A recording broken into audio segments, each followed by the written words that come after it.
اللہ رب العالمین الرحمن الرحیم مالک یوم الدین والصلاة والسلام علی رسولہ الکریم وعلی آلہ وصحبہ اجمعین ومن تبعهم بإحسان الی یوم الدین اما بعد۔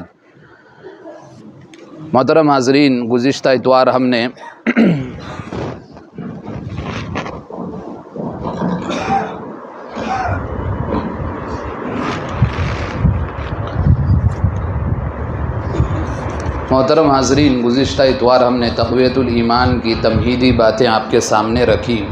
اسی کے آگے کچھ باتیں مصنف نے کی ہے اور ایک ٹاپک باندھا ہے توحید و رسالت۔ یاد رکھو، ایمان کے دو جز ہیں۔ نمبر ایک، اللہ تعالیٰ کو الہ مطلق یعنی معبود مطلق سمجھنا۔ نمبر دو، رسول کو رسول تسلیم کرنا۔ یہ دراصل بنیادی طور پر ایک مسلمان کے ایمان کے بنیادی دو جز ہے، دو اجزاء ہیں۔ ایک، اللہ رب العالمین کو الہ مطلق سمجھنا۔ دوسرا، رسول کو رسول تسلیم کرنا۔ اب یہ کیسے، اس کی تشریح آگے آ رہی ہے۔ اللہ کو الہ مطلق سمجھنے کا مطلب یہ ہے کہ اس کے ساتھ کسی کو شریک نہ کیا جائے، کسی کو۔ اور اس کی تشریح بھی انہوں نے کی ہے، جب یہ لفظ بولا جاتا ہے کسی کو، تو اس میں انبیاء، اولیاء، صحابہ، بزرگ اور جتنے نیک لوگ ہو سکتے ہیں، اللہ یہ یہاں تک کہ فرشتوں کو بھی اللہ کے ساتھ شریک نہیں کیا جا سکتا۔ یعنی مخلوقات میں سے جو جاندار مخلوقات ہے، اور صرف مخلوقات نہیں بلکہ اولو العزم لوگ، اور انسانوں میں سب سے اولو العزم لوگ انبیاء کرام علیہ السلام ہیں۔ ان کے بعد ان کے جانشین جنہوں نے دین کو آگے پھیلایا، تو ان کو بھی اللہ کے ساتھ شریک نہیں کیا جاتا۔ دور کی بات ہے کہ بعد کے باباؤں کو، بعد کے اولیاءوں کو اللہ کے ساتھ شریک کیا جائے۔ تو اللہ کے ساتھ کسی کو شریک نہ کیا جائے، یہ اللہ کو الہ مطلق یعنی معبود مطلق ماننا ہوا۔ اور رسول کو رسول تسلیم کرنے کا مطلب یہ ہے کہ انہی کی راہ اختیار کی جائے۔ یعنی رسول نے جو راستہ بتایا دین کا، کیونکہ اللہ تعالیٰ نے دین کو ہم پر واجب کیا ہے، اور صرف واجب نہیں کیا بلکہ رسول کے بتائے ہوئے طریقے کے ساتھ واجب کیا ہے۔ یعنی رسول جس طرح کہے دین پر عمل کرے، ویسے ہی ہم کو کرنا ہے۔ اس سے ہم اپنی منمانی بھی نہیں کر سکتے، یا پھر کوئی نیا طریقہ اختیار کر کے جو لوگوں کی نظر میں اچھا ہو، خیر کا کام دکھے، لیکن رسول نے بتایا ہی نہیں ہے تو اس پر ہم عمل پوری زندگی عمل کر لیں، اللہ کے یہاں وہ قابل قبول نہیں ہوگا۔ تو رسول کے بتائے ہوئے طریقے کی راہ اختیار کرنا پہلا جو حصہ ہے، یعنی ایمان کا جو پہلا حصہ ہے وہ توحید کہلاتا ہے، یہی توحید ہے۔ اور دوسرا جو حصہ ہے وہ اتباع سنت، اتباع رسالت، نبی کی اتباع، رسول کی اتباع اور ان کے پیغام کی اتباع کرنا، یہ دوسرا حصہ کہلاتا ہے۔ توحید کی ضد کیا ہے؟ اپوزٹ توحید کے شرک ہے۔ توحید کی ضد، توحید کے جو اپوزٹ چیز ہے وہ کیا ہے؟ وہ شرک ہے۔ اور سنت کی ضد کیا ہے؟ بدعت ہے، خرافات ہے۔ ہر مسلمان کا فرض ہے کہ توحید اور اتباع سنت پر مضبوطی سے قائم رہے۔ یہ ایمان کے ساتھ انسان کے بنیادی طور پر ایک ایمان والے مومن بندے پر فرض ہے۔ کیا چیز؟ کہ اتباع سنت اور توحید میں اس کا ایمان مضبوطی پر قائم رہنا۔ یہ ہر ایک کو اپنے طور پر دیکھنا ہے کہ میں توحید میں میری کہیں خلل تو نہیں پائی جا رہی، یا پھر اتباع سنت میں نبی کا امتی ہونے کا تو میں بڑا دعویٰ کرتا ہوں اور نبی کے محبت کے بڑے جذبے دکھاتا ہوں، لیکن آیا وہ طریقہ، آیا وہ جذبہ، آیا وہ میرا محبت کا طریقہ صحیح ہے یا بھی نہیں، یا مضبوط ہے یا بھی نہیں، یہ بھی دیکھنا چاہیے۔ انہیں سینے سے لگائے رکھے، یعنی اتباع سنت اور توحید کو، اور شرک و بدعت سے بچتا رہے۔ ایمان کی مضبوطی کی فکر کی سب سے بڑی علامت یہ ہے کہ انسان، ایک مسلمان بحیثیت مومن، اپنے ارد گرد ماحول میں جو شرکیات اور بدعات اور خرافات پھیلے ہوئے ہیں اس سے بچتا رہے۔ اگر وہ ان چیزوں کا خیال رکھتا ہے تب تو وہ ایمان کی مضبوطی پر قائم ہے، اور اسے اس کے ایمان کی استقامت کی فکر بھی ہے۔ اگر وہ ان چیزوں کو لائٹ لیتا ہے اور ہلکا سمجھتا ہے اور دور کے حساب سے جینا چاہتا ہے، تو یہ اس کے ایمان کی مضبوطی کی نشانی نہیں ہے۔ شرک و بدعت ہی ایمان کے سامان کو ایسے کھا جاتی ہے جیسے دیمک لکڑی کو کھا جاتی ہے۔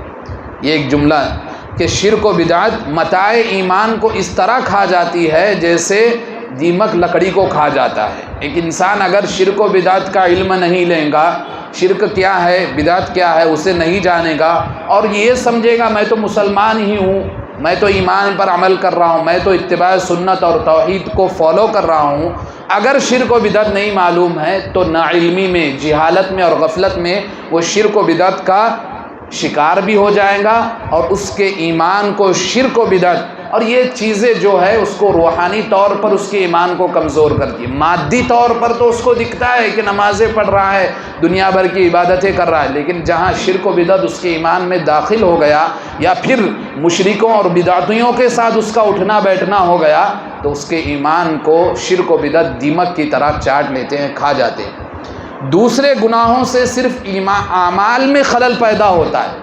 جو دوسرے جو گناہ ہیں شرک و بدعت کے علاوہ، ایک مومن کے اعمال میں خلل پیدا ہوتا ہے، ایمان میں نہیں خلل پیدا ہوتا، یہ چیز یاد رکھیے۔ شرک و بدعت اتنی خطرناک چیز ہے کہ ایک مومن کے ایمان میں خلل پیدا کرتے ہیں۔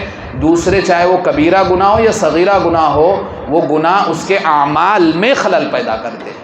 ایمان میں خلل شرک و بدعت سے آتا ہے، اس لیے بھی شرک و بدعت خطرناک ہے۔ اس لیے جو شخص موحد یعنی توحید پرست ہوگا، متبع سنت یعنی اتباع رسول اور نبی کی پیروی کرنے والا ہو، شرک و بدعت سے متنفر ہوتا ہے، یعنی اس سے دور بھاگتا ہے، شرک و بدعت سے دور بھاگتا ہے، اس کے قریب تک نہیں جاتا، اور اس کے خرافات اپنے قریب آنے بھی نہیں دیتا۔ اور اس کے پاس بیٹھنے سے، کون سے شخص کے پاس؟ جو موحد ہو، متبع سنت ہو، بیٹھنے سے توحید اور اتباع سنت کا شوق پیدا ہوتا ہو، اسی کو استاد پیر سمجھنا چاہیے۔ یہ اصل چیز ہے کہ دین اسلام کی، ایمان کی جو دو اجزاء ہے، اللہ کو الہ مطلق سمجھنا اور اتباع رسول کو ماننا، یہ دو چیزیں جس کے پاس ہو اس کے پاس بیٹھنا اور اس سے توحید اور اتباع سنت کا علم لینا یہ ضروری ہے، اور ایسے شخص کو ہی استاد اور اپنا رہنما سمجھنا چاہیے۔ آپ دیکھیے انسان آج مادی طور پر بھی نا، دین میں بھی مادیت پسند ہو گیا۔ کیسے؟ ایک اتباع سنت کا آدمی ہو اور توحید کا علم اس کو ہو، منہج کا علم ہو، تو وہ اس کے رنگ لورے کو اور اس کے حلیوں کو دیکھتا ہے۔ آج مسلمان کیا ہو گئے؟ اتباع سنت اور توحید پتہ نہیں ہے، صرف ظاہری چیزوں کو مسلمان دیکھتا ہے۔ اسلاف ویسے نہیں تھے، اسلاف اس کے ایمان کو چیک کرتے تھے، اس کے روحانیات تک چیک کرتے تھے، لیکن یہ باطنی چیز جو ہے وہ اللہ کے سپرد ہے۔ لیکن یہاں بتانے کا مقصد یہ ہے، اسی کتاب میں آگے آئے گا، مصنف نے ایک جملہ لکھا ہے کہ ایک موحد فاسق فاجر بہتر ہے اس متقی مشرک سے جو شرک کرتا ہے، بھلے متقی لوگوں کو دکھنے میں ہو۔ مسلمان مادیت پسند کیا ہو گئے کہ کوئی اگر اسلامی لباس، ویسے تو یہ کرتا پائجامہ کو اس کو سنتی لباس بولنا ہی غلط ہے، لوگ اس کو بنا لیے ہیں، جو ایسا ہو اور ویسا حلیہ ڈال لے اور ٹوپی، کرتا پائجامہ، جبہ، چشمہ اور جو چیزیں آئے پہن کر لوگوں کے سامنے بیٹھے، مسلمان اس کے دل دادا ہو جاتے ہیں۔ یہ چیک نہیں کرتے کہ اتباع سنت کا پیروی ہے یا نہیں، موحد ہے یا نہیں۔ بس ہم کیا دیکھتے ہیں آج مسلمان کہ یہ اتنا اچھا دکھتا ہے، ہمیشہ سنتی لباس میں، جو ہمارا لفظ جملہ ہے یہ ہم نے بنا لیا کہ اس کو اتنے سنتی، اس کے اتنے لوگ آگے پیچھے اور اتنے اچھے بیانات اس کے ہوتے ہیں، ایموشنل بلیک میل جسے کہا جاتا ہے، لوگوں کے آنکھوں میں آنسو آ جاتے ہیں۔ آج انسان کو شیطان نے ایسے بہکایا کہ دین کے نام پر بھی وہ گمراہ لوگوں کی پیروی کر رہے ہیں، دین کے نام پر گمراہ لوگوں کی پیروی۔ کیوں؟ اس کی وجہ یہی اتباع سنت اور توحید کا علم نہ ہونا۔ یہ یہاں کتاب میں جو انہوں نے آخری جملہ اس ہیڈنگ میں کہا، اس لیے جو شخص موحد ہو، متبع سنت ہو، شرک و بدعت سے متنفر ہو، نفرت ہو اس کو، شرک بدعت سے دور رہتا ہے، اور اس کے پاس بیٹھنے سے توحید و اتباع سنت کا شوق پیدا ہوتا ہو، اسی کو استاد سمجھنا چاہیے۔ ایک انسان اپنے ضمیر سے ٹٹولے کہ وہ جس کے بیانات سن رہا ہے، چاہے وہ سوشل میڈیا کے طور پر ہو یا پھر اور کسی شکل میں ہو، اس کو توحید کا علم آ رہا ہے یا نہیں، اتباع سنت کو سمجھ رہا ہے یا نہیں، یا پھر دنیاوی سیاسی باتیں ہو رہی ہے، یا لوگوں کو صرف جھوٹے قصے کہانیاں سنا کر رلانا ہو رہا ہے، یا پھر اپنے متبعین بڑھانے کے لیے، اپنے فالوورز اور ویورز بڑھانے کے لیے کچھ ایسے بیانات یا کسی کو نشانہ بنایا جا رہا ہے اس کے بیان میں، یہ چیزیں دیکھیں۔ آپ کے پاس اگر توحید کا علم نہیں آ رہا ہے اور سنت کی پیروی کا جذبہ پیدا اندر سے نہیں ہو رہا ہے تو آپ کو ایسے بیانات سن کر کچھ فائدہ نہیں، ایسے بیانات سن کر کچھ فائدہ نہیں، بھلے ہی اس بیانات پر ملین ویوز ہو، بلین ویوز ہو، وہ کچھ بھی ہو، کیونکہ متبع سنت اور موحد ہی ہے جو آپ کے اندر اتباع سنت اور توحید کے شوق کو پیدا کرتا ہے، اور یہ فطری چیز ہے۔ ایک انسان جس طریقے سے ہوگا توحید کے معاملے میں اور اتباع سنت کے معاملے میں، وہ اپنے پاس بیٹھنے والوں کو بھی وہ باتیں بتائے گا، اس کا ضمیر اسے جھنجھوڑے گا کہ وہ توحید کی بات بتائیں، سنت کی پیروی کی تلقین کریں، اور اتباع سنت کے جو طریقے ہیں اور ان طریقوں کے خلاف جو بدعتی طریقے ہیں اور خرافاتیں ہیں اس کو بتائیں، اور اتباع توحید کی مضبوطی، توحید کو پکا کرنے کے لیے جو طریقے نبی نے بتائے ہیں اور اسلام شریعت نے بتائے ہیں، اور پھر ان طریقوں کے خلاف جو توحید کی دھجیاں اڑائی جاتی ہے اور توحید جس سے دیمک چاڑ لیتا ہے، ایسے طریقوں کو بھی بتاتا ہے۔ کیوں؟ ایک بندہ جب توحید بیان کرتا ہے، نبی، آج آپ انبیاء کی زندگی دیکھیے، قرآن مجید آپ پڑھیے، ان کو اللہ تعالیٰ نے کیسی کیسی تکلیفوں سے ان کو سامنا کرنا پڑا، کیسی آزمائش، لیکن کیوں انہوں نے ان آزمائشوں پر، اللہ نے ان کو اولو العزم پیغمبر بھی کہا ہے، کیوں اس آزمائش پر ڈٹے رہے؟ کیونکہ ان کے پاس توحید کا علم تھا، اللہ نے انہیں توحید پھیلانے بھیجا تھا۔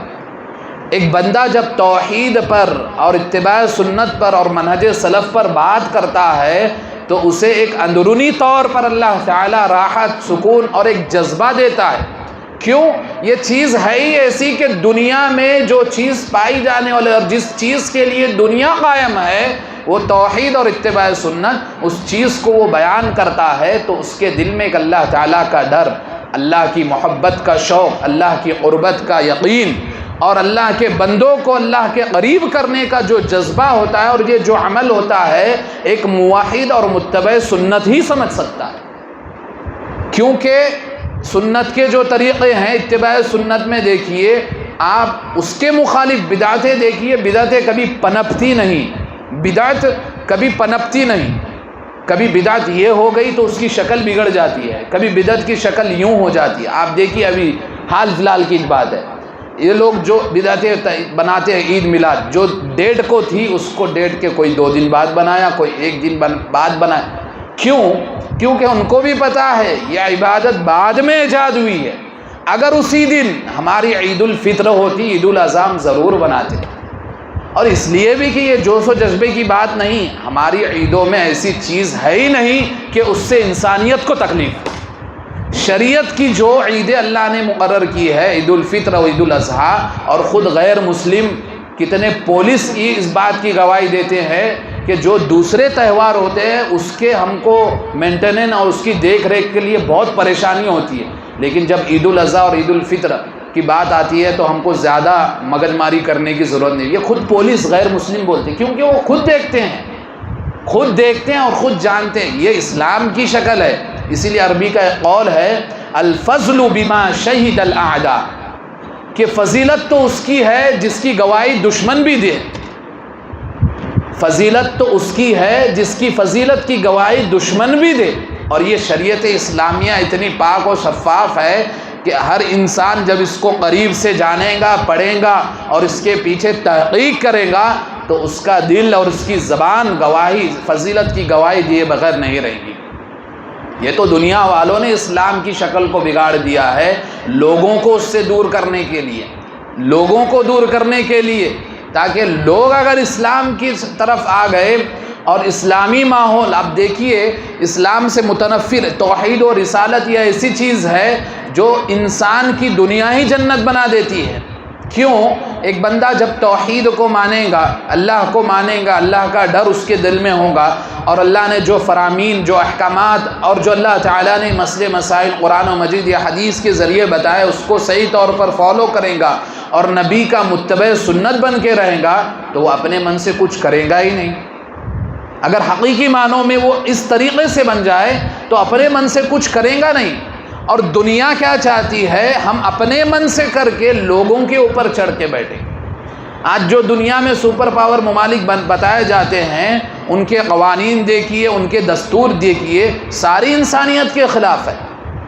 چاہے وہ یونائٹڈ نیشن بھی ہو، وہ بھی انسانی طور پر کوئی عمل اچھا نہیں کرتی کہ وہ دنیا میں اپنے آپ کو بتاتی ہو کہ میں پورے ممالک کا جج ہوں، لیکن ان کے پاس بھی وہ انسانیت کو راحت پہنچانے والی چیز نہیں ہے جو دین اسلام اور توحید و رسالت میں پایا جاتا ہے۔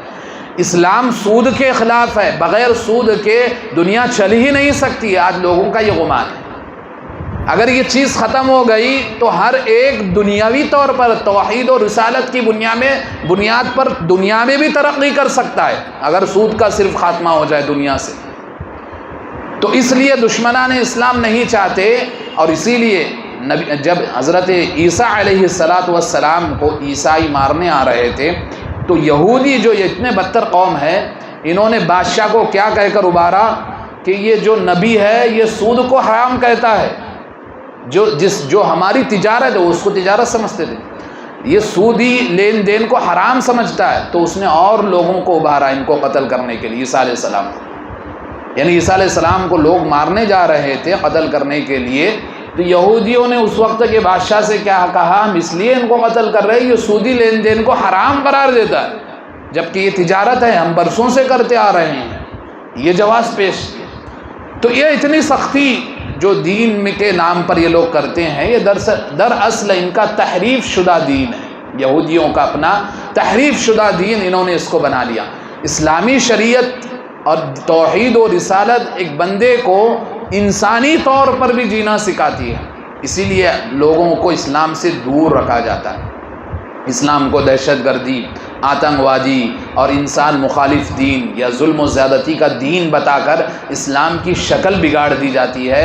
اگر آپ اور دوسروں کا کیا کہنا میرے بھائیوں، دوسروں کا رونا تو چھوڑیے، جب توحید و رسالت کی بات آتی ہے، جو اپنے آپ کو نام و نہاد مسلمان کہنے والے وہ خود اس چیز کو نہیں مانتے، توحید کی بات پر بولا جائے تو ان کو مرچی لگتی ہے۔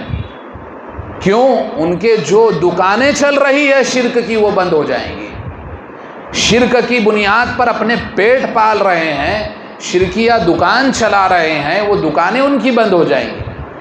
لیکن میرے بھائیوں بولنا تو پڑے گا، توحید کا ڈنکا بجانا تو پڑے گا، اس کے علاوہ اور پھر جب بدعت کی باتیں کی جائے تو یہ تو اچھا کام ہے، اور بدعتوں کی بھی دکان چلتی ہے۔ یہ ساری چیزیں جب ہمارے اپنے لوگ جو مسلمان ہیں وہ خود اسلام کو پوری طرح ماننے کو تیار نہیں ہے، تو غیروں کا کیا شکوہ کرے جو اسلام کو نام رکھتے ہیں۔ اسلام کو ماننے والے ہی خود اپنی عملی طور پر اسلام کی شکل کو بگاڑے ہوئے۔ توحید و رسالت ہی انسان کے لیے روحانی طور پر، مادی طور پر، دنیاوی طور پر اور اخروی طور پر فائدے مند ہے۔ ضرورت کیا ہے کہ اس کے تعلق سے علم ہونا چاہیے، توحید ہے کیا، اور لوگوں کو بتانا چاہیے، اور توحید کے لیے لوگوں سے کبھی کبھی مباحثہ بھی ہونا چاہیے، توحید کے لیے کسی کو ناراض بھی کرنا پڑے، توحید کے لیے کسی سے کٹنا بھی پڑے، توحید کے لیے کسی سے جڑنا بھی پڑے، اور توحید کے لیے کسی سے دور ہونا بھی پڑے، یہ ساری چیزیں ہونی چاہیے۔